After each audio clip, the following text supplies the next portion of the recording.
Hello नमस्कार मित्रों, आप सभी का हार्दिक स्वागत है हमारे यूट्यूब चैनल पर। आज हम जिस टॉपिक के बारे में बात करेंगे वो है लवक, यानी इसको इंग्लिश में प्लास्टिड कहते हैं। ठीक है दोस्तों, ये जो लवक होता है दोस्तों, ये पेड़ पौधों में पाया जाता है। ये मुख्य रूप से 3 प्रकार का होता है दोस्तों। इसके बारे में आगे पढ़ेंगे दोस्तों। सबसे पहले इसकी खोज के बारे में पढ़ेंगे। खोज किसने की? इसकी खोज हेकल नामक वैज्ञानिक थे दोस्तों, इन्होंने खोज की।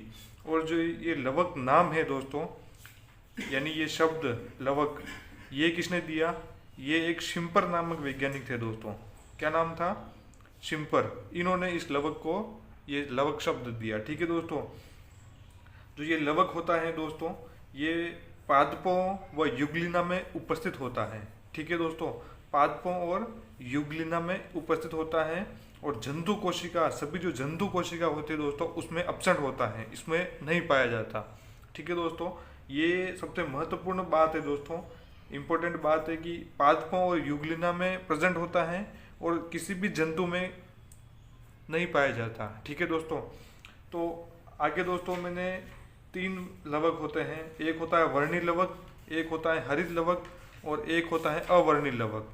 तो इनके गुण दोस्तों इधर लिख रखे हैं, मैंने सारणी बना रखी है। इनके नोट्स दोस्तों टेलीग्राम चैनल पे मिलेंगे आपको हमारे, जिसकी लिंक डिस्क्रिप्शन में दी गई है। यहाँ पे मैंने एक सारणी के माध्यम से समझने के लिए शॉर्ट में समझाया गया है। ठीक है दोस्तों, तो इसके गुण इधर लिख रखे हैं दोस्तों सामने, इधर नीचे गुण है ये सारे। और ये वर्णी लवक और इधर हरित लवक और अवर्णी लवक, यानी क्रोमोप्लास्ट, क्लोरोप्लास्ट और ल्यूकोप्लास्ट। ठीक है, ये 3 प्रकार के लवक होते हैं। सबसे पहले गुण देखेंगे दोस्तों। सबसे पहला गुण होता है पिगमेंट, यानी इन तीनों में कौन कौन सा वर्णक पाया जाता है। ठीक है दोस्तों, उसके बारे में देखेंगे। तो पिगमेंट होता है, वर्णक होता है दोस्तों। वर्णी लवक में तो केरोटिन्स और जेंथोफिल, ये 2 वर्णक होते हैं दोस्तों, ये पाए जाते हैं। हरित लवक में क्लोरोफिल होता है, वो वर्णक पाया जाता है। और अवर्णिक लवक में पिगमेंट एब्सेंट होता है, यानी कोई भी वर्णक नहीं पाया जाता। अवर्णी का मतलब नाम से स्पष्ट है दोस्तों कि अवर्णी यानी कोई वर्णक नहीं पाया जाएगा। ठीक है दोस्तों, तो आगे देखेंगे दोस्तों। दूसरा गुण होता है दोस्तों प्रेजेंट, ये कहाँ कहाँ पाए जाते हैं। ठीक है, तो जो क्रोमोप्लास्ट होता है वो पेटल्स में पाया जाता है, यानी दलों में पाया जाता है। ये दल और फल ये सब क्या होते हैं दोस्तों, पुष्प वाले भाग पढ़ेंगे तब बताऊंगा मैं। ठीक है दोस्तों, तो ये पेटल्स में पाए जाते हैं।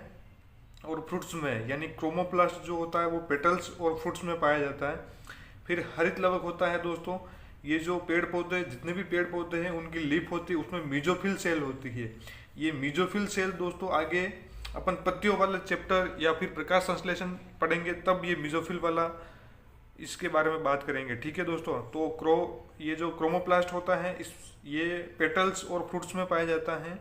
और क्लोरोप्लास्ट होता है वो लीफ की मीजोफिल सेल्स में पाया जाता है। ठीक है दोस्तों, और जो ल्यूकोप्लास्ट होता है यानी अवर्णिक लवक होता है, वो सभी पेड़ पौधों की रूट और ग्राउंड स्टेम में पाया जाता है। ग्राउंड स्टेम क्या होता है दोस्तों, यानी जमीन के पास वाला भाग। ठीक है दोस्तों, तना यानी जमीन के पास वाला जो भाग होता है वो उसमें सारे में पाया जाता है, यानी स्टेम हो गया, रूट हो गई। ठीक है दोस्तों, फिर होता है फंक्शन। इसके कार्य क्या होते हैं दोस्तों, तो जो वर्णी लवक होता है उसका कार्य होता है रंग का निर्धारण करना। ठीक है दोस्तों, क्रोमोप्लास्ट क्या होता है, रंग का निर्धारण।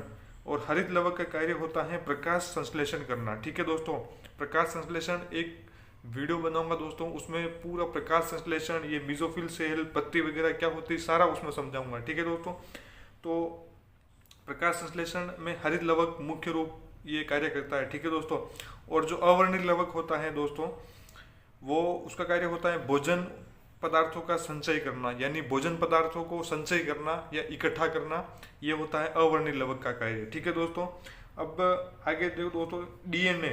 डीएनए वर्णी लवक यानी क्रोमोप्लास्ट में डीएनए प्रेजेंट होता है, क्लोरोप्लास्ट में भी डीएनए प्रेजेंट होता है और अवर्णी लवक में भी डीएनए प्रेजेंट होता है। ठीक है दोस्तों, फिर डबल मेम्ब्रेन जो होती है दोस्तों, ये जो लवक है ना दोस्तों, ये लवक ही द्विजिल्ली युक्त होता है। ठीक है दोस्तों, ये बात आपको ध्यान में रखनी है, द्विजिल्ली युक्त होता है। तो जो वर्णी लवक होगा उसमें भी डबल मेम्ब्रेन पाई जाएगी और हरित लवक में भी डबल मेम्ब्रेन पाई जाएगी और वर्णी लवक में भी डबल मेम्ब्रेन पाई जाएगी। तो ये मुख्य रूप से कौन कौन से गुण होते हैं दोस्तों और कौन कौन से लवक में पाए जाते हैं ये बताया दोस्तों। आगे बात करेंगे क्रोमोप्लास्ट को थोड़े से विस्तार से वर्णन करेंगे, ठीक है दोस्तों। इस प्रकार दोस्तों ये लवक की संरचना होती है दोस्तों, जिसमें क्रोमोप्लास्ट, क्लोरोप्लास्ट और ल्यूकोप्लास्ट पाए जाते हैं। तो सबसे महत्वपूर्ण होता है दोस्तों ये हरित लवक, यानी क्लोरोप्लास्ट सबसे महत्वपूर्ण होता है। तो आगे हरित लवक के बारे में भी बात करेंगे, तो ठीक है दोस्तों। द्विजिल्ल युक्त कोशिकांग होता है, ये बात ध्यान में रखनी है दोस्तों।